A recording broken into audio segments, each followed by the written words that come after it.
Hello, everyone. Father Scott Vanderveer here above the treetops, which is where I am when I'm sitting in front of a to-do list I do not want to face. I know you can relate to that. All of us know what it feels like to be sitting in front of something that must be done that we have no interest in doing. It's not an easy thing to face because it's one of the core dysfunctions of human life, what we call the deadly sins. The formal name for it is sloth or sloth, depending on how you pronounce it. But I think in our modern lives, what it really is, if we were going to put it in terms that are just the truth, it's procrastination. Sloth is when we know there's something we must do and we simply do not want to do it. I'll give you an example of one of the greatest ways that sloth shows up in our life.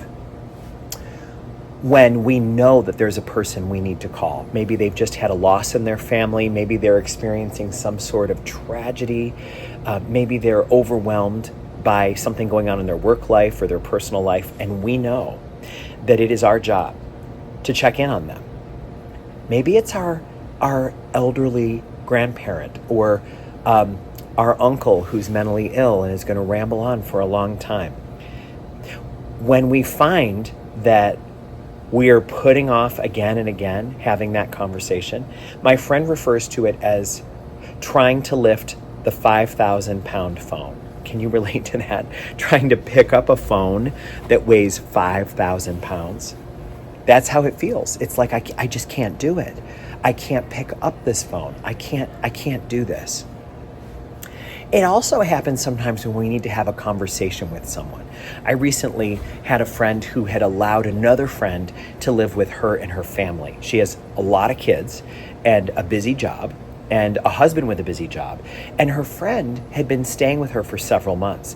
That started off as something that she really appreciated and wanted to do for her friend, something she was happy to be able to provide. But it turned out that over time, it was really a problem. It wound up really affecting their friendship, tearing at the fabric of their connection to one another. She knew that she needed to tell her that she needed to move out, but she couldn't do it. Instead, the resentment kept building and building and building. Have you ever realized that you were meant to give a donation somewhere? Maybe you were meant to adopt a Latin American foster child through a program like Unbound or another ministry that would allow you to send a sponsorship donation to someone in need. Maybe you know that you need to give blood sometime really soon. Maybe you know you're called to do something and you don't do it. You've thought about it so many times you almost question if you have done it. Did I already do that? I think I did do that, didn't I? But you know that you didn't.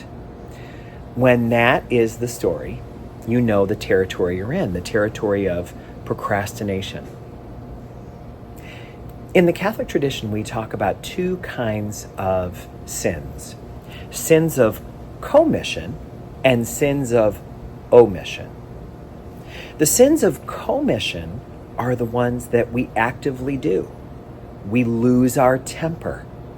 We say something snide with an air of superiority to someone else.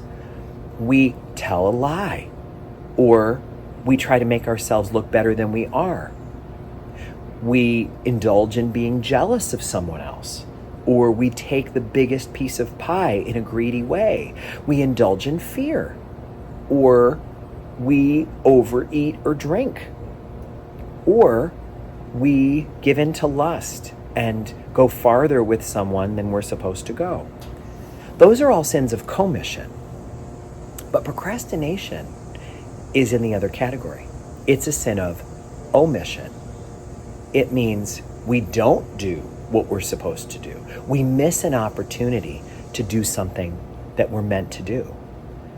Commission sins involve acting and regretting it. Omission sins involve not acting and regretting it. What is it in your life that you know you're supposed to do, but you haven't yet done? Is there a conversation you're supposed to have with someone, but you've been putting it off because it's easier to do that? What is a truth that needs to be faced? A call that needs to be made to someone in need? A donation that needs to be given? What are the things that you just don't want to do, but you need to do? Those are the questions for those of us who are trying to do battle with sloth and not give in to procrastination. May God bless us in this important work, because sometimes it's not the sins of action, it's the sins of inaction that cause us the most embarrassment and shame. May God bless you as you pick up the 5,000-pound phone and make the call that you know you're going to feel so better after making. And may God bless us all.